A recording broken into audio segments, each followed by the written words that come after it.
परिवारों को लगेगी। जैसा कि अभी न्याय दीजिए हमें। इन्होंने भी बताया कि इनको इनके केस को बिना इनकी सहमति से वापस ले लिया गया।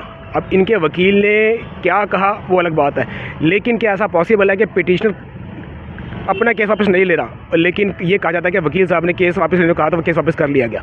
क्या इनका एफिडेविट नीचे था उसके लिए वापस करने के लिए, क्या विड्रॉ करने के लिए? और 40 आदेश इनके पक्ष में आना और फिर भी न्याय ना हो पाना, किसके लिए शर्म की बात है ये? मेरे लिए, सरकार के लिए, इस आम जनता के लिए, न्यायपालिका के लिए, पुलिस के लिए जो कहना इम्प्लीमेंट नहीं करा सकती है, किसके लिए? और सीईओ को जब कहना है उसके अपराध के लिए पनिश तक कर दिया गया, जेल तक भेज दिया गया, लेकिन फिर भी इनको इनका हक नहीं मिला। तो किस बात के वो ऑर्डर? इसीलिए शायद कहा जाता है कि कोर्ट के order just like a piece of paper बन जाते हैं दबंगों के सामने। एक आम आदमी के लिए अगर कोई छोटा सा ऑर्डर पास हो जाता है तो उसको उठा के ले जाया जाता है मिनट के अंदर। तब ये ऑर्डर ऐसे काम करते हैं कि किसी घर तोड़ना हो, किसी को कुछ करना हो, आम आदमी के लिए जिसके पीछे कोई बैग नहीं है।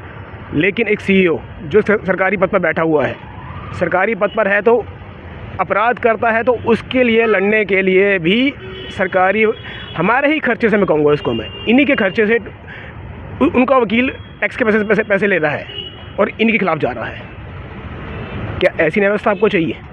लेकिन अगर जिस तरह का केस विड्रॉ हो गया, अगर वहाँ पे ऑडियो रिकॉर्डिंग हो रही होती तो क्या जज साहब इनसे पूछते नहीं कि भैया आप अपना केस विड्रॉ करना चाहते हैं क्या? आप उस टाइम आप क्या कहते हैं? क्या विड्रॉ करते हैं आप? क्या नहीं जी, हम कहते हैं इनको सजा दो, इनको हमारे को न्याय दो। हम जरूर कहते हैं। हमारा 25 सालों में 5 साल बाद सुप्रीम कोर्ट में नंबर आया था, उसे बिना हमारी इजाज़त के वापस ले लिया गया। हमसे पूछा तक नहीं, ना जज साहब ने पूछा, ना वकील साहब ने पूछा। वकील साहब के घर जाके बात हुई थी कि हाँ जी कल हम एविडेंस पेश करेंगे कोर्ट में, और सुबह आते हैं तो दोनों की सांठगांठ से केस वापस हो गया। अब दोनों की उसे हुआ, तीसरे की से हुआ, तीसरे के दबाव से हुआ। अब हम इसको क्या कह सकते हैं? कम से कम जेल की सजा हुई तो बड़ी कोर्ट उसको खारिज कर देती है। नहीं जी, आपने इसका ना पालन नहीं किया। जब उसका पालन हो रहा था तो केस ही खत्म कर दिया। किसके दबाव में केस खत्म कर दिया?